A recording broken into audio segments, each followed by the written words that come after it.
After years of controversy, the Aguas Special Utility District's Board of Directors election is just over a week away, with two slates going head-to-head for the chance to form the majority of the 7-member board.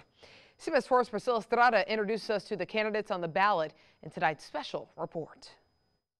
A criminal investigation, severance payments, large filing fee attempts, and several transparency complaints later, voters in western Hidalgo County now have the choice of who will serve as a director in the cities of Mission, La Joya, Peñitas, and Sullivan City. It is an important election because Aguasar provides water and sewer services to more than 14,500 customers in western Hidalgo County.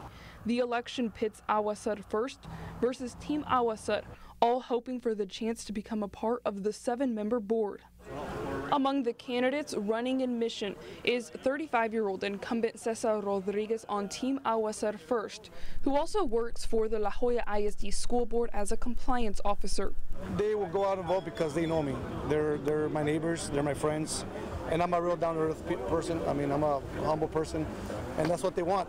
Rodriguez is pitted up against his neighbor and friend, 33-year-old Eric Sanchez on Team Aguasar, who owns his own safety company and says he is running after hearing residents' complaints. I just thought it was time for a change, for somebody in our area to step up and make a change. Running in Peñitas is born and raised 31-year-old Lloyd Loya on Team Aguasar First. Loya currently sits on the board and also works for the La Joya ISD School District as an energy director. That's why I'm running for this position, ma'am. So Peñitas can have a voice, someone that they can trust, someone who has Peñitas in the heart and wouldn't do anything to hurt the city. And all I want for the city is for the city to prosper and to grow. His challenger is newcomer 37-year-old FAR Police Sergeant Juan Gonzalez on Team Aguasar, who tells CBS 4 at a meet and greet rally off camera that he is running to give voters other options, saying that with his slate, there is no conflict of interest with the school district and it's the best option to have a board that is neutral. I mean, this whole, I guess, controversy started when the school board of La Joya ISD, was very much involved in electing 4 employees from the La Joya ISD to be the board members for our board. Essentially elected board members from 2 different taxing entities were hiring each other's board members as employees, a move that drew Hinojosa to create Senate Bill 814 in 2017 to address the cronyism concerns at the utility district. But the utility district found a loophole for the 2 employees before the bill passed. As a consequence of my bill, what they did, they created a rush, if you will, to have an employment contract when none existed before. And then the 2 board members from the La Joya ISD left with a severance pay of about almost $500,000 of taxpayers' money.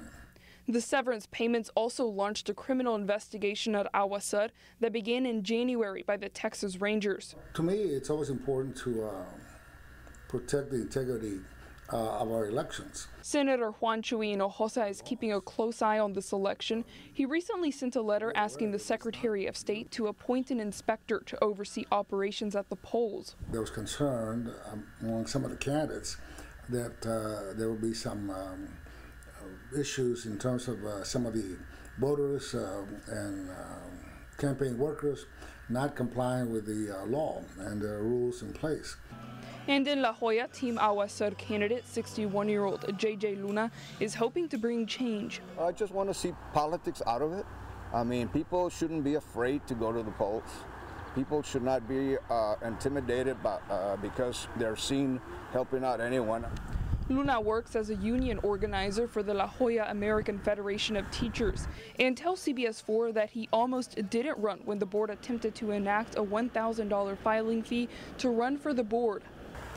Going back to the 60s or whenever, the poll tax, trying to keep people from voting, trying to get people from getting involved in the political system. And those are things that should not be happening nowadays. The board attempted to add the filing fee in order to find ways to offset the cost of running the $30,000 election, something that Hinojosa made sure wasn't passed, calling it excessive. Luna Osuna is running against Team Agua Sur first candidate Adolfo Arriaga. CBS 4 attempted to speak to Arriaga at the Slate's meet and greet rally on August 12th. However, Arriaga refused to speak to us on and off camera regarding his decision to run and gave no reason for the refusal.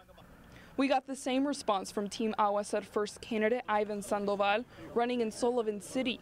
His opponent is 33-year-old construction worker Julian Peña on Team Agua Sur. To try to fix my city, Sullivan City, for my people. I mean, it's just a disaster over there. As for the investigation against the utility district, a subpoena obtained by CBS 4 details it is connected to the severance payments paid to the two former employees. I don't know any of the details, but I know that there's a grand jury presently looking at evidence that had been submitted and requested by subpoena. The subpoena requests copies of all items relating to the employment and discharge of the employees, including severance settlement packages, audio and video documents/records, as well as documents of closed sessions of the board. In Hidalgo County, with complete Valley coverage, Priscilla Estrada, CBS 4 Valley, tonight.